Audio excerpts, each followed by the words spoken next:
Alrighty, good afternoon, everyone. Thank you for joining this afternoon session, a new era in cybersecurity leadership.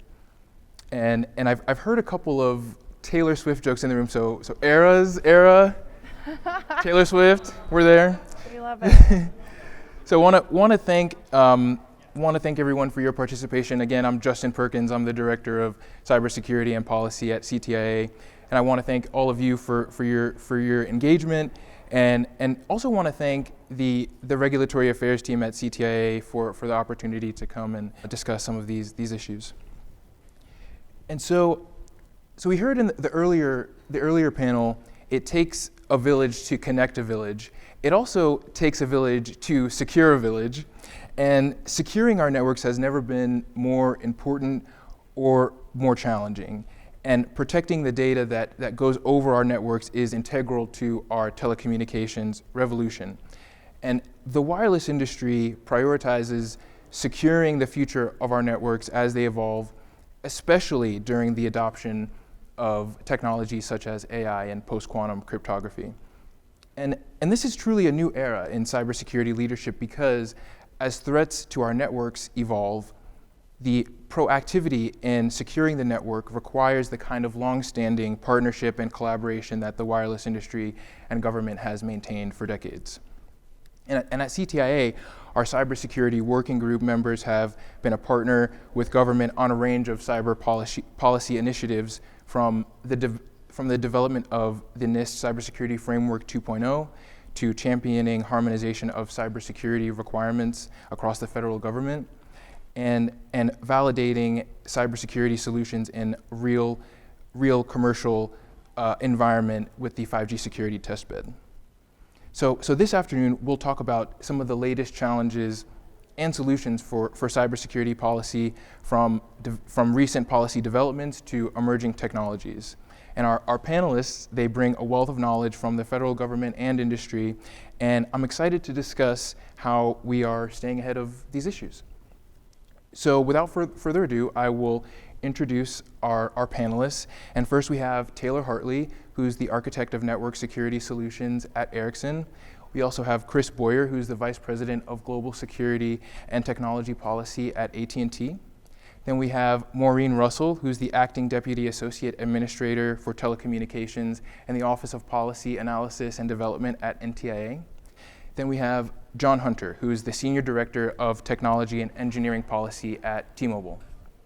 So thank you, all of you, for being here with us today. So we'll go ahead and get started. And we'll start with the wireless industry's approach to cybersecurity. And Chris, I'll start with you.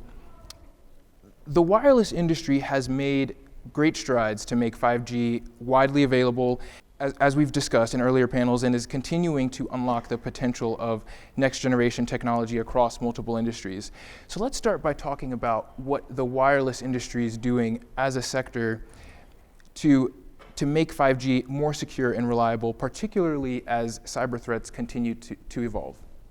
Sure, thanks Justin, and thanks for having me here today. So I think where you have to start with is really a discussion like what is 5G, right? So 5G is an evolution, came from previous generations of wireless technology. So you go from 3G to LTE to 5G. And as we've gone through each one of those evolutionary steps, we've seen additional security capabilities brought to the fore, right? So with 5G, there's technical security solutions that are there, different things that are being done in the networks, such as encryption of the IMSI and those types of things that weren't there in previous generations of wireless. So we've learned from previous lessons and other evolutions or other versions of wireless. And as we moved into 5G, we've made different improvements through the standards at 3GPP. And that's going to continue to happen as we go into 6G and beyond. So starting from the premise that 5G is just the next iteration of a long series of events that have occurred in the industry and kind of continually introducing new security functionality. And then as you mentioned, on the industry side, we've done a lot of work through a variety of different venues to develop security practices and capabilities, including at the FCC through the Communications Security Reliability and Interoperability Council, through the security testbed that CTIA runs, where we've actually validated some of the solutions introduced into CISRIC. So a lot of things happening on the security side in 5G, and I think it's going to continue. Absolutely. That's right. And John, I'll turn to you to talk about some of the ways that the wireless industry and T-Mobile are making a secure future. Yeah, I think just to build on what Chris said is, really if you, 5G specifically, I think if you look at incorporating AI with some of the known APTs that are out there and how you can incorporate that to essentially mitigate threats, couple that with network slicing, segmentation of the network, really gives you a level of security you don't have with the traditional rollout. So we've also done some security as a service and offering those types of functionalities that you build into your network over time. So it's all part of the architecture. That's right. Yeah, exactly. And you hit one of the buzzwords early in discussion about AI. So we'll move to AI, and I want to touch with you, Taylor, about some of the emerging technologies that are on some of the minds of policymakers. And we've seen a lot of work both in government and in the private sector and in public-private collaborations on artificial intelligence and post-quantum encryption. Could you talk a little bit about how these issues are going to impact the wireless industry? Yes, of course. Well, first, let's not call them issues. Let's call them opportunities, right? As we've seen, AI is reinvigorating the whole sector. And let's be honest, we've kind of been dragging our feet through digital transformation. But this trendiness of LLMs is, I know, trendy as it is. I told 30,000 engineers to go learn about cloud. Let's tell 30,000 engineers to learn about AI. Now they're on board. Now we're moving somewhere, right? And I think we're going to create a lot of efficiencies that maybe we've been slacking and lacking, right? It's even something like secure by design methodologies. We can use AI to enable these things. But I'll take a step back real quick. We've been using AI for decades in the comm sector. Decades. I think at the TM forum a few weeks ago, AT&T said since 1955. Maybe that's a stretch, but that's what they said, right? But we have been for decades. Now that did look more like machine learning and a lot of automation and orchestration, but that is still AI, and I do hope that we keep investing in these items as well as generative AI. But what we have to make sure we're doing, and actually Justin and I, some of the work we've done together for the Comm Sector Coordinating Council, it'll be in a paper soon to be published, Hit Me With Your Best Bot. We love a clever title. So we break down AI security into 3 different categories: attacks with AI, attacks on AI, and design and implementation failures. So starting with design and implementation, we want to make sure that we're going beyond secure by design, we're going beyond secure software, which I think we might get to later, but also that we're utilizing things like MLSecOps. And even then, I don't think that's enough for large language models. I think we're going to have like an LLM SecOps to make sure that we are securing through the entire life cycle of AI. So it's going to be like this continuous training piece that we also have to make sure that we're continuously securing. So do you want me to go right into PQC too? Well, that'd be great. And I think, Okay. and post-quantum is another area where government is really engaged and is investing a lot of resources. Now NIST, they released the first four standards for post-quantum encryption, and agencies like CISA and NSA have been releasing guidance for federal agencies and industry.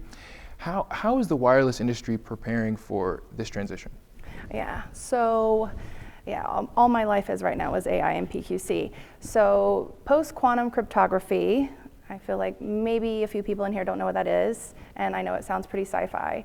So since the 80s, we've known that quantum computing had the capability to break the encryption algorithms that we utilize today, right? We just haven't had a quantum computer that was quite advanced enough to actually execute that. In light of recent quantum computing advances, we've started to take this threat a bit more seriously, and we do genuinely believe that it's quite possible that maybe a nation state or a threat actor will have access to a quantum computer in, we'll call it the 2030s and plus, right, time frame. So that means we need to start migrating the encryption algorithms that we use today into post-quantum cryptography, or PQC, which are just algorithms that are deemed as quantum resistant or quantum safe. And like, as Justin said, just this summer, NIST standardized its first 3 and soon to be 4 algorithms. And that is kind of just the first domino to fall, right? We're heavily regulated, so NIST has created these standards. Now what's next? Now we need IETF to turn these standards into protocols, and then we need 3GPP to tell us that we have to use them, basically.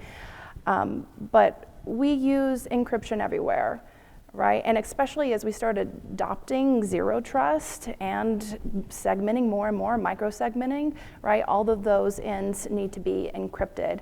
Now, I personally think that symmetric encryption is pretty safe for the time being, but asymmetric, anything that uses a public key or PKI certificates, those are what is going to be that's the most vulnerable, right? That's the highest risk.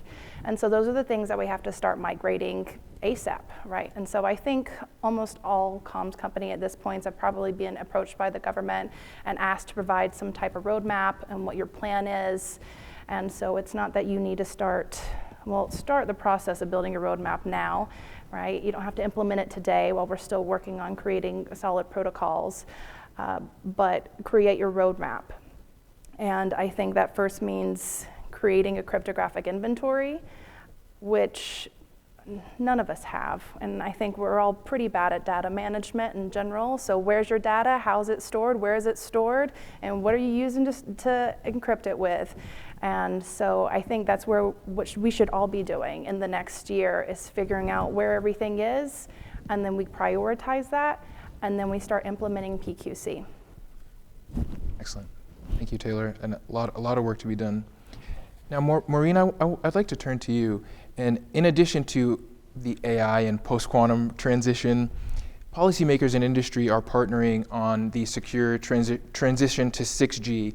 And we heard in the last panel, a big part of this, the robustness of our ecosystem is going to depend on the secure transition. So in May, NTIA released a request for comment that asked, among other things, about cybersecurity challenges faced in the development and deployment of 5G technology and how these challenges can be prevented in the development of 6G.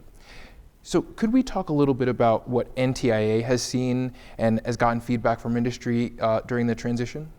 So I've heard, first of all, thank you. And thank you to the solid 20 people in the room still. We really appreciate it. We're in the way of the cocktail reception. But you really care about this, right? I know, we appreciate you. But I will say, we are still waiting for a full review of the comments that we received through the request for comment. And my 6G team advised me to say, there is a caveat that these are preliminary observations and from publicly posted comments, and that the final report may or may not ultimately reflect these statements I'm going to say. So I work with a lot of lawyers, so thank you to them. I'm just a policy person. So what we're seeing and what we're hoping to see are the trends being support for maintaining an industry-led model of standardization, sustained and reliable investment in support of research and development in 6G, looking at tax credits or other financial incentives, a need to ensure security and resilience throughout it, and also privacy, and then the need for a trained wireless workforce to ensure continued leadership in the area. And then, we're also looking at this throughout our NTIA policy agenda. So we have a focus on these issues within our support to 3GPP, and we're taking more of a leadership and coordination role within Commerce, Department of Commerce, and of course in NTIA, to make sure that we are leading with these values. And in fact, my office just put in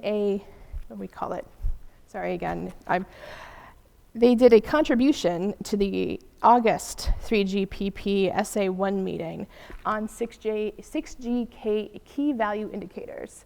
And they all, again, like focus on these sustainability, resiliency, security, privacy, and those things to make sure that as 3GPP discusses 6G and what it looks like, that these values are, these are our USG values, and that they're going to continue through that process as we develop what Taylor was just saying is needed to be for industry and research to implement these things. So, Absolutely. yeah, and more to come. Yes, indeed. I want to open it up to all the panelists now and ask, how is the wireless industry learning from 5G as it looks ahead to 6G? And I'll open that up to everyone. All right. You want to go first? Sure. I'm still helping secure 5G, right, and learning new threats every day. I mean, that's what happens, right? The threat landscape, it expands. But I guess from 6G, I think we're starting with, hey, what does the threat landscape look like today? Also, what's it going to look like in 10 years? And I think that's kind of the first step we have, is mapping out all of the different threat vectors.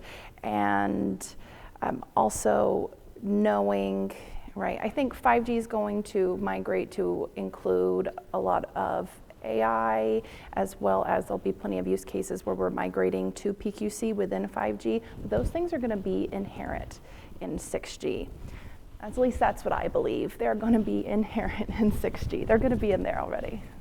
So from my perspective, security is a continuum, right? It's not something where like one day you magically say, oh, we're secure now, right? It's like constantly evolving because, for every step we take on the industry side, the attackers are just incentivized to try to figure out other ways to get in. So it's a constant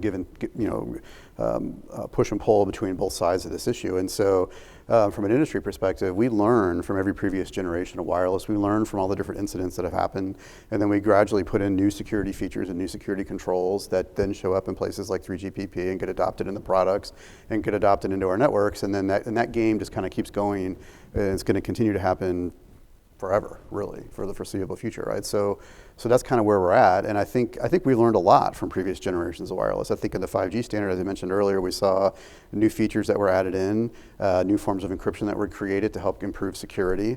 I think as Taylor's pointed out, we're going to see more of those types of things happen in the 6G standards as they're developed, and that'll continue to happen as we go forward. And as we hear about different security events that happen, we'll go back and work with the standards bodies to incorporate new security capabilities through different releases of 3GPP, et cetera. So I think that's kind of where we are, and that's going to work. That's what we should expect to continue to happen. And the positive news is that industry is very much aware of that, and we're involved in that process, and we're working through that with the standards bodies and with our vendor partners and others. And so I think the positive sign is that it's an evolutionary thing that we're going to continue to do.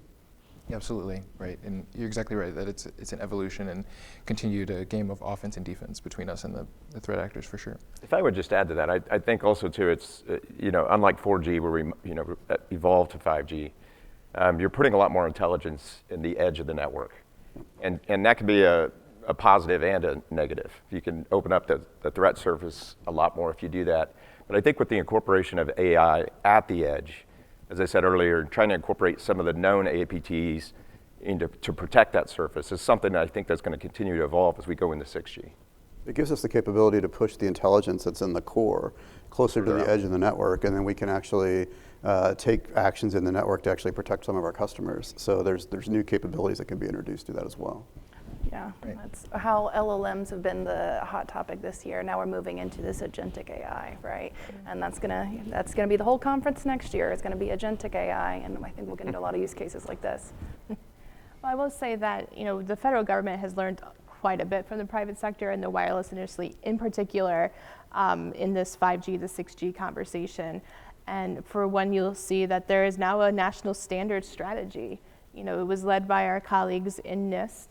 We are a part of it at NTIA. We are doing our outreach. We have our RFC. We're trying to address this very fast-moving process with our very efficient bureaucratic tools. And we're trying to meet the private sector where they are now and work with them to make sure that they can do what they need to do as we go along. It's not going to be easy, and I hear that's also a theme of this conference this week, is it's not going to be a simple switch. But we in the federal government are, I think, putting staff towards this, hiring towards expertise in these advanced and emerging technologies, and who are also speaking policy. So we're very lucky at NTIA to have these unicorns who are regulatory experts, engineers, cybersecurity engineers, and then also can craft a good policy at the same time. So, NTIA, we're very much looking forward to conversations about this with the private sector. Our door is always open. Excellent, thanks. And it's totally right that the government and industry are working hard on their partnership, and in addition to the partnerships that you all mentioned, the FCC also in CISRIC is beginning its 6G security working group. So I would like to move now to another topic, and one of the most active cybersecurity topics that we've seen in the past couple of years, and that's cybersecurity incident reporting. And Chris, I'll start with you. There's, as you know, varying efforts regarding incident reporting across agencies in the federal government, including CISA and the FCC and the federal procurement authorities. Could you give us a little bit of a flavor of some of the various proposals and developments that wireless providers are contending with? Sure. So there's at least in my mind 4 or 5 different buckets of incident reporting that we're dealing with. So to start off with, you have what DHS is doing. So they have they are tasked with implementing what is called the Cybersecurity in Critical Infrastructure Incident Reporting Rule. It's called CIRCIA for short. I'm losing my train of thought on the acronym here, but basically DHS has 3 years from the date of enactment of the federal statute, which came out in 2022. So they have until March of 2025 to put in place the incident reporting rules for critical infrastructure owners and operators. This is for all 16 sectors of critical infrastructure. And so those rules are forthcoming. DHS proposed a preliminary rule earlier this year. They took comments on that, and the final rule is expected in March. That's for their goal. There is really to collect information about cyber attacks on critical infrastructure so that they can then take that information and share that back with other critical infrastructure owners and operators, in theory, to help everybody defend themselves. Then you have, on top of that, you have the Securities and Exchange Commission. They have incident reporting rules there for incidents that would, in theory, be of interest to investors and other entities that are material to a company's shareholders. And then you also have the FCC obviously has rules around CP&I and those types of issues where we have to report if there's an incident. And then you have the state data breach laws that are out there as well, so we have to report to a lot of different states. So there's a lot of different venues in which industry as a whole would have to report a cybersecurity incident, especially if it involved any of our customers. And so one of the challenges we've had is a view that from a policy perspective, at least on the federal government side, when you're talking like the SEC reporting, the DHS reporting, the FCC, we would like to see some harmonization of those efforts to the extent possible, because it is actually, I can tell you from having lived through this over the last year, there's a lot of discussions that happen around when do you have to report, who do you report to, what issues are material, what are the different throresholds that are required. There's still not a lot of uniformity around those issues, and there's still a lot of questions, I think, on the industry side. I would also throw in the NDAA, with DoD, I think. Oh yeah, I forgot about the procurement side, yes. Section 889 of the NDAA, you have to certify that you do not have any covered equipment. And then, speaking of covered equipment, you'll have multiple agencies with different lists, the Department of Commerce, BIS, the FCC list, and then of course the DoD. You've got the Select Committee on China offering up, concerns about different types of vendors. So I think it's a whole of government exhaustive group that's trying to tackle this problem. But the point about harmonization of regulatory authority would certainly be helpful. I think, and there's also too, we're talking about this, and let's not forget there's a Cybersecurity Information Sharing Act of 2015. In fact, I've actually used that, which it's a good statute. I mean, it's really talking about trying to promote the adoption of reporting and collaboration between the private sector and government. So, as we look to further regulation, further laws, I think it's also important to look at what we already have on the books and evaluate whether or not those are working. And if they're not, what do we need to do to, improve what's already there? But I don't think we need to reinvent the wheel on everything. Right, absolutely, absolutely, and hearing the real need for harmonizing the cybersecurity requirements, because as we talked about, the overlapping requirements produces burdens for industry. So I want to turn to Maureen, and another area of engagement that's been really active across the federal government is in internet routing security, and ONCD, they just released its roadmap designed to increase the adoption of technologies that address critical vulnerabilities associated with the Border Gateway Protocol, which is the internet routing security protocol of the internet. And I'd like to know how has NTIA engaged in this issue, and how do you see the path forward on BGP security? Yeah, there's nothing like the federal government to take an issue that's 20, 25 years old and putting it out in the forefront as a fight to against cybersecurity actors. But we at NTIA are really appreciative that the Office of the National Cyber Director opened the door for us to come in and provide our expertise, our guidance, and shape the roadmap so it made sense, that it didn't cause undue harm. And that I feel like that's what we are always trying to do, at least when my team is making sure that we're balancing the needs of cyber and national and economic security with the reality of what those rules actually look like when they're implemented, and trying not to harm our innovation, our economy. Our digital economy is over a third of our whole gross domestic product now, if not more than almost a half. So that makes it a real challenge to balance those things. So with Border Gateway Protocol and the roadmap, we were making sure that everyone understood what all the acronyms meant, and it was actually an educational process for all involved, and making sure that if we're going to say as a federal government that the private sector needs to implement ROVs or ROAs and RPKIs, that we too are doing it. And so at NTIA, we led the charge in the Department of Commerce. We had the nerdiest of events a few months ago. We had a route signing day. The deputy secretary, we had a whole rollout, a press release and everything. And so we wanted to set that example for other departments and agencies, that they too can rally their nerds and get their routes assigned and be part of the solution. And since we've done that in the spring, we've seen an increase in secure internet routes in North America. It's the government that is still catching up to the private sector. So that's our voice, is that to make sure that if the federal government can adhere to what it thinks the private sector should do, then it'll be easier for the private sector. And also, if we're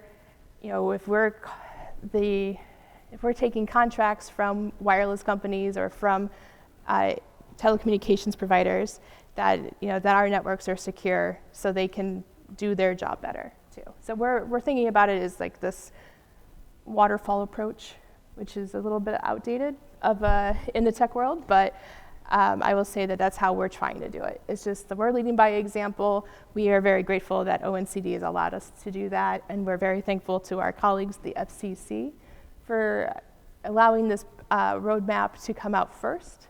And then we have a working group with key members in the private sector, and that process will work through itself, and then it'll all inform the FCC proceeding. So we're really looking forward to that. Justin, can I just add, I appreciate NTIA's leadership on that subject. It's kind of interesting because I always think of like fundamental internet protocol issues like IPv6 and BGP and all those things. Those are really things that NTIA has led on for decades now. It goes back to the formation of things like ICANN and a lot of these long-term internet issues that have been out there for decades. And it's kind of interesting that suddenly that's become the issue du jour for the FCC and for the ONCD. But I appreciate NTIA's leadership in that area. And Justin, you started the panel by talking about it takes a village. Well, truly that issue takes a village, right? Because making changes to internet protocols and securing like routing protocol in particular really requires not just companies like mine and the ISP community, but really anyone who operates IP address space around the world, not just in the US. That's why it's always been kind of traditionally done in the Commerce Department. And it's such, it's a historical term, but if you do it wrong, you tank the internet.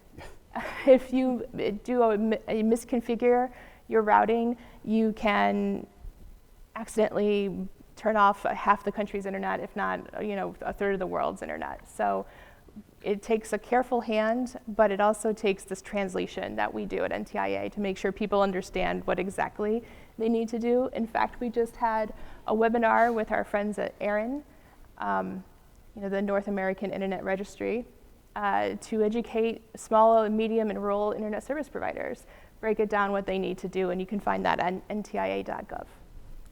Excellent. Excellent. Thanks. Thank you, Maureen, and thanks, Chris. So I want to move now to a topic that we talked about earlier, and this panel and the discussion is really leading to, all of these efforts are ongoing and they're overlapping, and in this panel alone we've heard multiple calls for regulatory harmonization of disparate cybersecurity requirements that we're seeing across the federal government.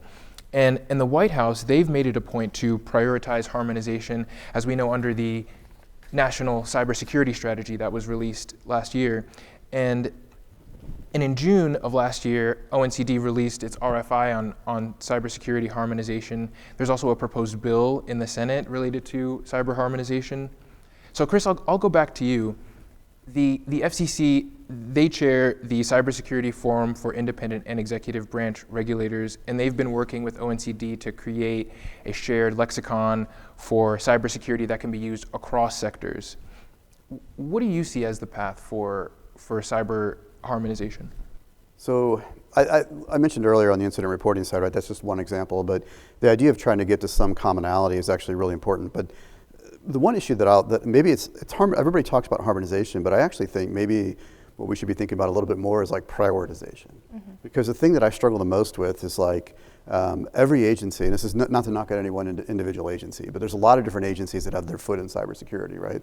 There is no cybersecurity agency for all the private sector and for the feds. We've got CISA, in our world we've got CISA, we've got the FCC, we've got the Federal Trade Commission, we've got all these investigations going on all sorts of security issues, and every agency has kind of their own set of priorities and their own projects. And what ends up happening in my mind is that every agency and every staffer has their own pet project, and that becomes an initiative that then the industry has to go engage on and work with them on. And so we see them across the board. We've got like the ICT Supply Chain Risk Management Task Force at DHS. We've got what's going on at ONCD with BGP. We've got the FCC's proceeding on BGP. We've got things happening at NIST with the National Cybersecurity Center of Excellence. I could go on and list off a litany of acronyms and things that are happening. And no one's really kind of coming in and saying like, okay, we looked at the threats. Here's what we really see happening.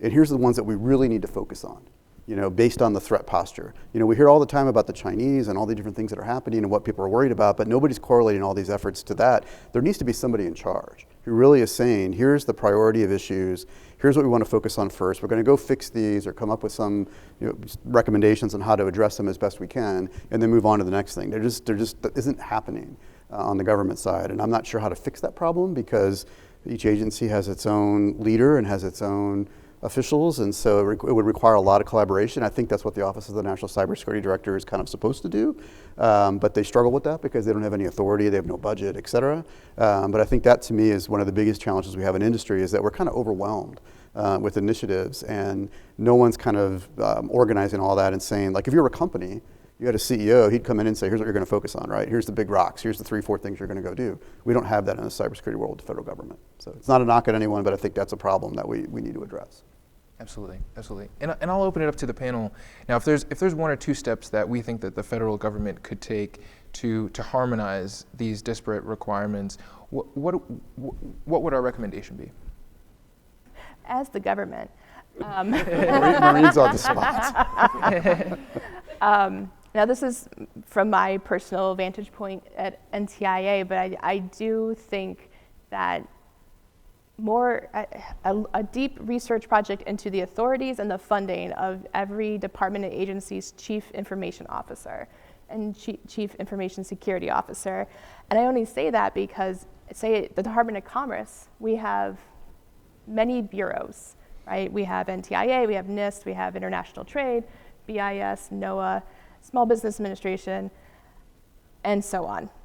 we all have our own domains. It's, blah, blah, blah at trade.gov, at ntia.gov. And we all have our own cyber or CIOs, but they're not talking. And then our CIO, we have a new CIO, and his goal is one commerce sort of vision on cybersecurity, while also trying to modernize and make sure that everyone's living up to and operating with the CISA regulations that we have too. So I'd say I would focus a lot on how do you empower CIO and a CISO in each department and agency, how they can have, prioritize direct hire authority. There's cybersecurity hiring authorities in the federal government. It needs to branch into CIO work as well. There's things they have to address, which are from the General Services Administration, from the Office of Management and Budget, from various Department of Defense things. Like, we're all trying to harmonize what's going on too, just to operate in our own federalist space. So I just think it's CIOs and CISOs have been historically underfunded. It's often seen as a corporate overhead, perhaps, or you're just a help desk. And it really is so much more sophisticated, and we need those stars. We need people who know how to lead this in the federal government in order for, as I said with BGP, we have to do it first. We have to secure ourselves first before we can expect others to follow us. So that's my goal, and I hope anyone from the CIO shop at the Department of Commerce is happy with that. I think they would enjoy having some more people, some more funding, and some more authority, so they can at least hit the mark that they have to from CISA and from the White House. So, and the American people expect our websites and the federal government to be safe, secure, as we handle their data, and their money. I also think a common set of criteria for the government agencies to work from. I think different agencies view certain threats differently, and as a result, you'll have one list differ from the other, and so you're kind of stuck with, if you do DoD contracts, you've got to adhere to Section 889, so you'll put that on there. Well, there'll be some things in there that the DoD will deem more of a threat that you're going to see that may not be on the BIS list, may not be on the FCC list. And then you have the ever list coming out of Capitol Hill with the Select Committee. And so having a common set of criteria, understanding the threats, going back to the priorities, what is the priority that you're trying to mitigate, and how can we come up with the criteria that the government can agree upon? And maybe that's utopian, maybe that's not possible. But I do think it's in the lens of each agency on how they approach this, but at the end, that's what's put out to industry that we have to deal with and adhere to. Absolutely. I definitely agree to that. And it's not as if we haven't done this before. There are other nebulous threats to our national security or cybersecurity that we've worked through as a country that we could take some lessons learned from. But it is an interesting time to try to prioritize, given the election in a month and a change in administration in January. And I'm really hoping that our political leadership are leaving good documents and transition plans so we can move forward on that as we go along, because cybersecurity is a whole of country issue, and we need to be able to keep our eye on it without this big shift, without a refocus all the time. Absolutely. And one of the areas that we're seeing a need to kind of identify and monitor is the security of data centers. And the current request for comment coming out of NTIA asks about the challenges that are facing data center growth, resilience, and security in the US. So Maureen, from a security perspective, what does NTIA hope to learn about the growth of data centers, and how does industry, this will be for the other folks on the panel, how does industry see itself as a partner in overcoming some of those challenges to data center security? So our data center request for comment, which closes on November 4th, so there is still time to file a comment through regulations.gov, and we'd really appreciate it. We are looking at how to explain this what is a data center? How does it play within a network? What's its role with artificial intelligence? We're just hoping to place set to the federal government. So our end state with this RSC is a green paper, which isn't a white paper with hard policy recommendations. It's a technical paper with carve out policy interventions the federal government may want to explore. So there's a lot of coulds and shoulds and woulds there. And cybersecurity in data centers, I think, is one of the most misunderstood conversations in the federal government. And part of the reason we did this is so we could share with our national security friends what exactly they're looking for when they're writing their risk mitigation terms, without overtaxing the private sector, without putting tons of compliance on it, if it's already built in. Like how exactly is a data center connected to a submarine cable a threat to national security? Can we answer that? And so those are the types of things that we're looking for, the answers from the private sector in this RFC. So thank you in advance, and also more to come. Excellent, thanks. And Chris, John, Taylor, any thoughts on how industry is thinking about overcoming some of the challenges to the security of data centers?